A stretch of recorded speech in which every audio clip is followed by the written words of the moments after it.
Bonjour et bienvenue à cette édition de la Tribune TVHR. Comme premier sujet, on va vous parler de la maison Oxygène au Richelieu et des services qu'offre cet organisme. Je reçois la directrice des pratiques et impact social à la maison Oxygène au Richelieu, Mme Tamara Lefebvre. Mme Lefebvre, bonjour. Bonjour. D'abord, parlez-nous un peu du rôle de l'organisme. On a beaucoup parlé sur le plateau de services qu'on offre aux femmes, mais ça, c'est un service qu'on offre particulièrement aux pères de famille. Donc, parlez-nous un peu là, de ce que vous offrez, de l'organisme en tant que tel. Oui, en fait, Maison Oxygène au Richelieu, c'est en effet des services qui sont destinés exclusivement aux pères. Donc, on a un volet qui est de l'hébergement transitoire. Donc, on parle de 3 à 6 mois d'hébergement qui est pour les pères et leurs enfants. Donc, c'est vraiment un milieu de vie qui est adapté pour pouvoir recevoir 6 pères de famille et chaque chambre est adaptée pour que les enfants puissent être présents avec le papa. Et on offre aussi des services là, à l'externe qui sont soit de la relation d'aide en individuel pour un père qui aurait des difficultés mais qui n'a pas nécessairement besoin d'hébergement. On offre différents ateliers pour travailler puis renforcer un peu le lien père-enfant, atelier cuisine. On a des ateliers sur la gestion des émotions, des ateliers sur la coparentalité, là, donc une vaste gamme de services. Oui, on aura l'occasion d'y revenir. Mais parlez-nous justement de qui peut... on parle de père de famille, là, mais spécifiquement, là, qui peut vous contacter et obtenir les services que vous offrez, là? Ça serait n'importe quel père qui vit des enjeux par rapport à son rôle de père. Donc, on parle de... Souvent, ça va être des hommes qui viennent de se séparer, qui doivent quitter le domicile, mais qui ont le désir de maintenir le lien avec leur enfant. Parce que c'est vraiment ça, une maison oxygène, c'est que l'enfant doit être au cœur du plan de séjour du père. Donc, on a des pères qui n'ont pas nécessairement la garde de leur enfant, mais ce qu'ils veulent, c'est le retrouver, le travailler, le consolider. Fait que n'importe qui a ce désir-là est admissible à nos services. Bon. Donc, c'est une clientèle là, qui vit des difficultés là, personnelles. Vous avez parlé de séparation, mais il y a d'autres types aussi de situations que ces pères-là peuvent vivre. Oui, tout à fait. Ça pourrait être un père tout simplement là, qui est séparé depuis longtemps, mais qui vit des enjeux financiers qui fait qu'il va perdre son logement, par exemple. Ça, il y en a de plus en plus. Ça peut être un père qui a perdu son emploi, qui vit des enjeux au niveau de la santé mentale, puis qui, là, il perd pied suite à ça, qui a besoin d'avoir du soutien, de l'accompagnement pour reprendre le contrôle de sa vie. Oui, c'est ça. Donc, on veut vraiment là, mettre en valeur le rôle du père. Parce que souvent, lorsqu'on vit une situation comme ça, on peut se remettre en question. Je pense que les hommes se remettent un peu plus en question que les femmes là-dessus à cause de la charge mentale et tout ça. Là. Mais je pense que l'important pour ces personnes-là, c'est d'avoir de l'aide et surtout de reconnaître que le père a un rôle et de les situer là-dedans. Là.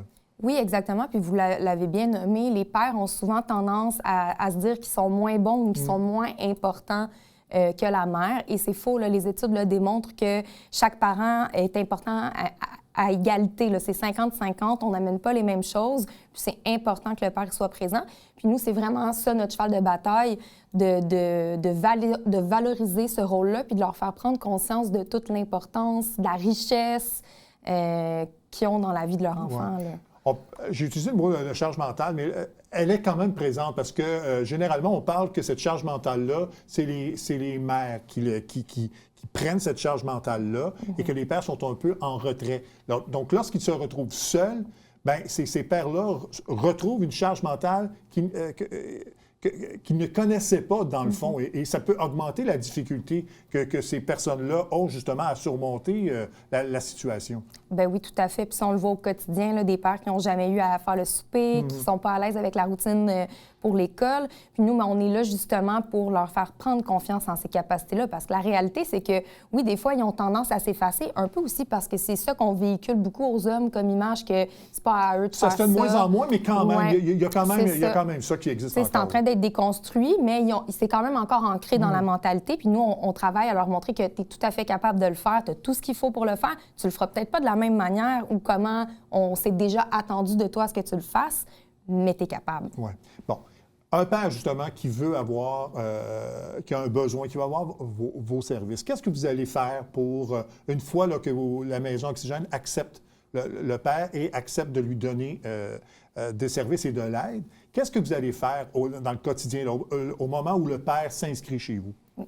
Bien, en fait, c'est sûr qu'il y a une évaluation initiale qui est faite. Fait que là, on sait un peu à peu près il se situe où les besoins en fonction de ce que la personne à nous va nous mentionner. Ouais. La première chose qu'on va faire, c'est un plan de séjour avec ce père-là, où on va venir identifier avec lui 3 objectifs qu'il désire travailler pendant son séjour.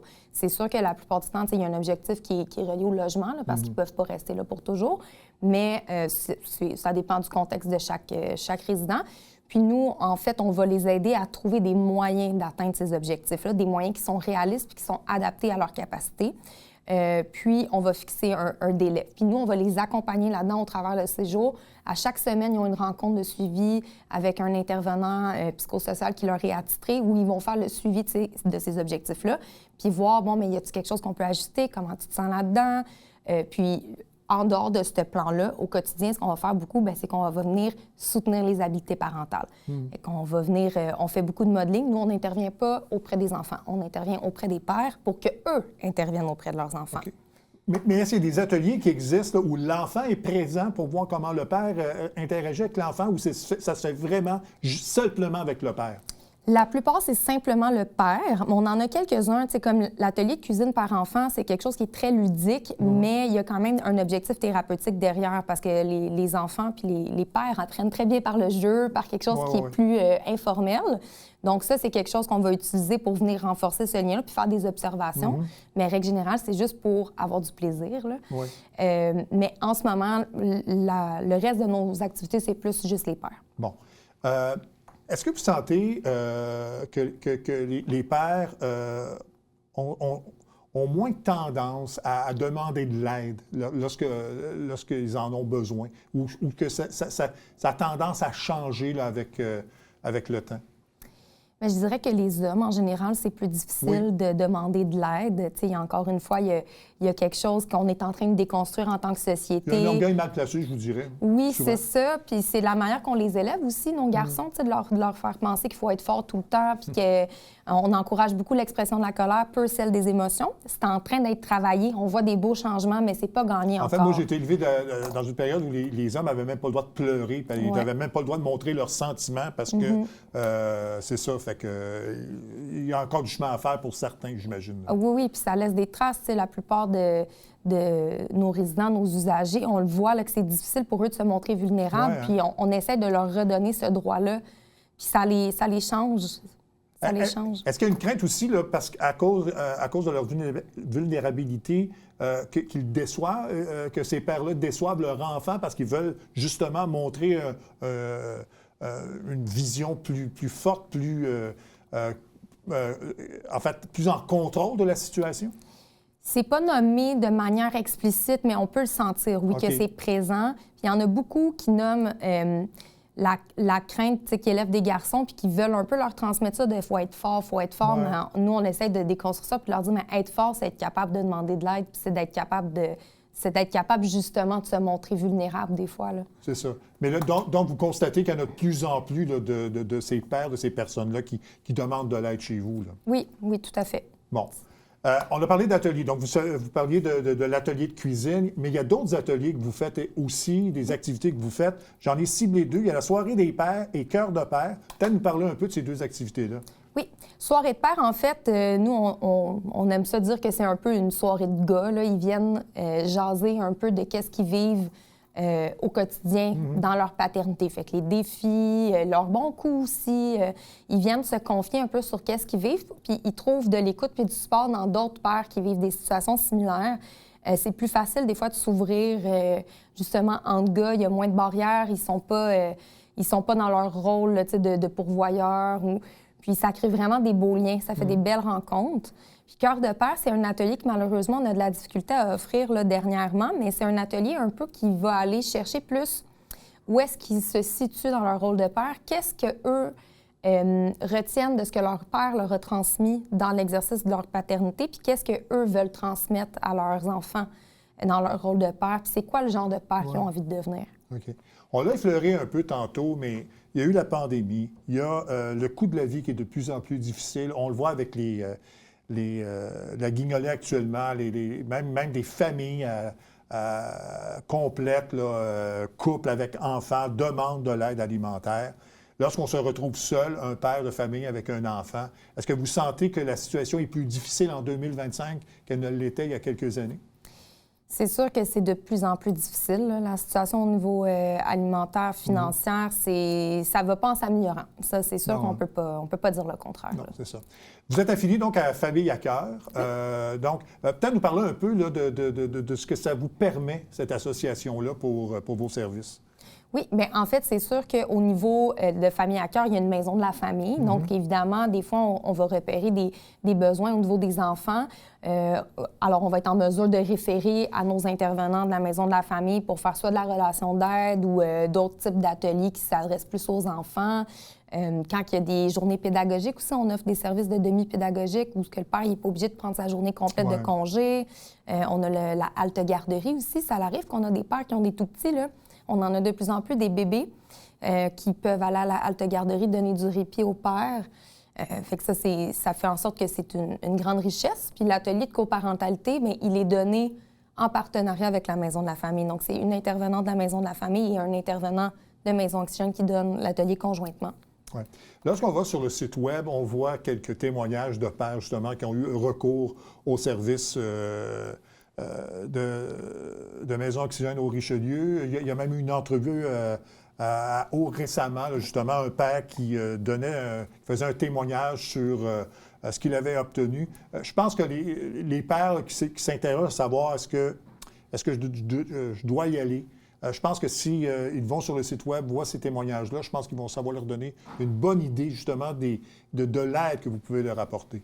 Oui, tout à fait. Puis il n'y a pas de meilleure personne pour en parler que quelqu'un qui l'a vécu. Fait que de lire de quelqu'un que ça a changé sa vie, je pense que ça peut peut-être leur donner le petit coup de pouce pour faire le pas en avant là, puis aller chercher de l'aide. Oui, c'est ça. Maison Oxygène, je pense aussi, là, ça fait partie d'un réseau provincial. Il y en a un peu partout au Québec. Et j'imagine que vous interagissez entre chacun des organismes pour voir un peu là, les besoins, ce que les gens vivent. Hein?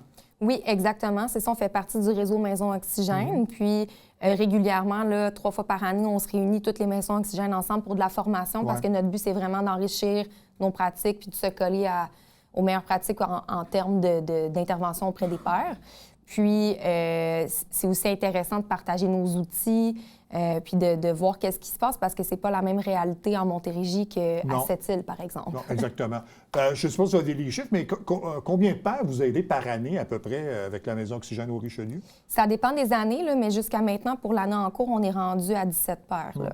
Oui, fait que c'est entre 12 et 17 là, par année. Bon, les gens qui veulent avoir de l'information, de toute façon, donc aller sur le site Web et pourront avoir tous les détails sur les services que vous offrez à la Maison Oxygène au Richelieu. Oui, exactement. Madame Lefebvre, merci infiniment.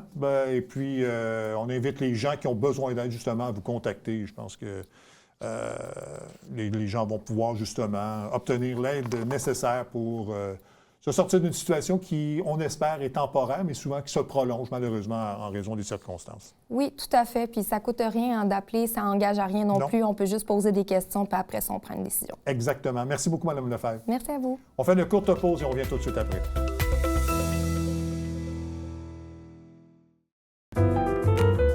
À tous les mois, écoutez Dans l'œil de Miss Ray et rencontrez des artistes et des organismes qui contribuent à la diversité culturelle de notre belle région.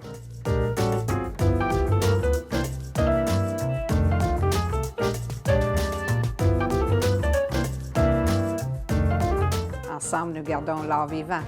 À tous les lundis, 18h30, sur les ondes de TVHR.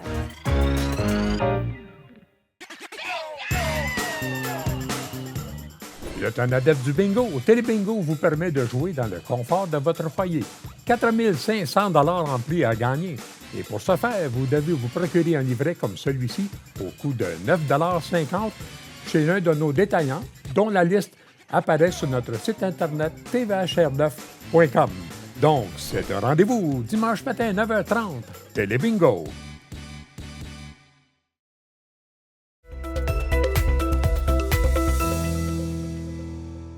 Comme vous le voyez, on se met dans l'ambiance du temps des fêtes. On va vous présenter des produits d'une microbrasserie de Saint-Blaise-sur-Richelieu. Pourquoi? Parce que une des bières particulièrement a remporté un important prix récemment. Et on en parle avec M. Jean-Michel Aubry, qui est représentant de la Terre à boire à Saint-Blaise-sur-Richelieu. M. Aubry, bonjour. Bonjour. Bien, d'abord, merci de nous avoir amené vos produits qui sont fort intéressants. J'en consomme, donc je peux en parler en Merci de nous connaissance de recevoir cause. Pardon? Merci de nous recevoir dans vos studios. Bien, ça me fait plaisir. Donc, comme je le mentionnais, il y a une de vos bières particulièrement là, qui s'est démarquée lors d'un important concours récemment. Peut-être nous parler un peu de ce concours-là avant de me parler du prix que vous avez gagné précisément. Mais c'est des concours de bière qu'on envoie la bière. Cette fois-ci, c'était à Toronto là, que les juges se rencontraient. C'est des juges qui sont de renommée internationale. Il y a certains concours qui sont un peu plus laxistes, là, que tu envoies une bière puis tu reçois un prix. On sélectionne quand même des concours là, qui sont très sérieux. Donc, on a c'est la Coupe des bières du Canada. C'est la deuxième année qu'ils le font. Ouais. Et pour ce concours-là, on a envoyé là, la Terre Noire, là, la canette que vous voyez ici. C'est ça qui est celle-là ici, donc avec laquelle vous avez remporté un prix. C'est une médaille d'argent, je pense, que vous avez remporté. Oui, donc c'est dans la catégorie Dark Lager européenne. Donc, chaque bière, chaque style est déterminé là, dans le guide qu'on s'appelle BJCP. Et si on soumet une bière dans un concours, il faut vraiment qu'elle respecte ce style-là. Donc, on n'aurait pas pu la mettre là, dans un autre type de catégorie. Bon. J'imagine que vous êtes très heureux de ce prix-là. Est-ce que déjà vous avez senti des répercussions, des retombées à ce prix-là que vous avez gagné récemment? Bien, on l'a annoncé là, sur nos réseaux sociaux et justement, là, la clientèle elle répond très bien là, de nos annonces. Donc, effectivement, là, il y a eu quand même là, un engouement autour de ça. Elle avait aussi gagné là, au World Beer Award la médaille d'or et elle avait gagné une distinction pour le design aussi. Bon, qu'est-ce qu'elle a de particulier, cette bière-là? C'est un lager noir. Donc, d'habitude, les lagers, c'est une bière pâle, une bière blonde qui prend du temps à se préparer, une levure qui est un peu plus tranquille. Donc, c'est un produit qui est beaucoup plus clean, beaucoup plus crisp, ce qu'on appelle. Donc, celle-ci, c'est juste un lager qu'on pitch une poignée de grains noirs dedans pour la colorer. Le grain qu'on va donner, c'est un grain torréfié, donc au même titre que le café. Ça rappelle un peu aussi des notes de café, mais on n'est pas sur un stout, on n'est pas sur une grosse bière noire lourde, on est vraiment sur un petit lager coloré, là, juste pour faire fancy. Donc, c'est ça qui a plu aux membres du jury, j'imagine? Oui, j'imagine. Là, c'est un style qui a tendance à revenir là, au Canada. Bon, c'est pas la seule bière qui a gagné des prix. Il y a celle-là ici. Oui. Qui a déjà été récompensée. Oui, donc Ghost Basilic, c'est une bière qu'on a fait de pair là, avec la ferme Cabru, qui est une ferme maraîchère là, dans la deuxième ligne à Saint-Blaise-sur-Richelieu. Et c'est une Ghost, un petit style qui vient d'Allemagne, un village qui a une eau très saline sur le lac, ils font beaucoup de salaison autour. Et quand ils ont brassé de la bière avec, ils se sont rendus compte, bon, mais il reste un côté, un résidu salin. Donc, c'est un style qu'on peut aller n'importe où avec. On a décidé d'y aller avec un basilic, fait un petit côté salin, un petit côté sour, un petit côté sûr. Le basilic rappelle le côté très citronné, le bouquet du basilic est très présent. Donc, dans les gauzes, on est capable de sortir un peu des sentiers battus là, quand on envoie une bière là, dans des concours. Par contre, il faut que ça respecte le côté là, salin et tout. Là. Bon, on va revenir sur les autres produits, mais vous faites aussi des spiritueux. Oui. Et là, je vois qu'il y a 2 spiritueux avec des médailles. Donc, ça aussi, ça a gagné des prix. Effectivement. Donc, ici, on a vodka, on a un gin. Donc, la première année d'ouverture, on a fait un gin pour le temps des fêtes. Et la vodka a suivi pas trop de temps plus tard. La vodka, ici, on a la médaille d'or, la Coupe des Nations au Québec. Et la International Spirit Competition, on a envoyé les deux. Ils ont gagné là, la médaille d'argent, là, les deux. C'est important pour Terre à boire de fabriquer autre chose que de la bière, de ne pas se spécialiser, dans le fond? L'important, c'est pas nécessairement, c'est juste tant qu'à y être, tant qu'à être dans l'alcool, tant qu'à faire une pelletée de terre pour construire une brasserie, aussi bien d'essayer puis d'aller dans les spiritueux aussi. On a les bâtiments, on a les grains, donc on est une ferme brassicole à la base. À la base, on faisait des grains, tout simplement, et on vendait les grains. Donc, la famille a décidé qu'ils voulaient se démarquer et utiliser les grains au lieu de les vendre, puis quelqu'un d'autre profite. On voulait justement faire la transformation et bénéficier là, de la transformation. Donc, tant qu'à avoir justement les grains pour la bière, là, qui est généralement l'orge. On avait du maïs aussi, donc tout est biologique aussi. Donc maïs biologique, et on utilise le maïs là, pour faire nos bases d'alcool. Bon. Parlez-nous de l'origine de Terre à boire. Vous dites que vous êtes une ferme brassicole. Oui. Mais comment c'est né tout ça? Et est-ce que vous êtes pas surpris, mais de voir que ça a pris que la popularité s'est installée rapidement chez vous? Parce que quand même, Saint-Blaise-sur-Richelieu, c'est en campagne.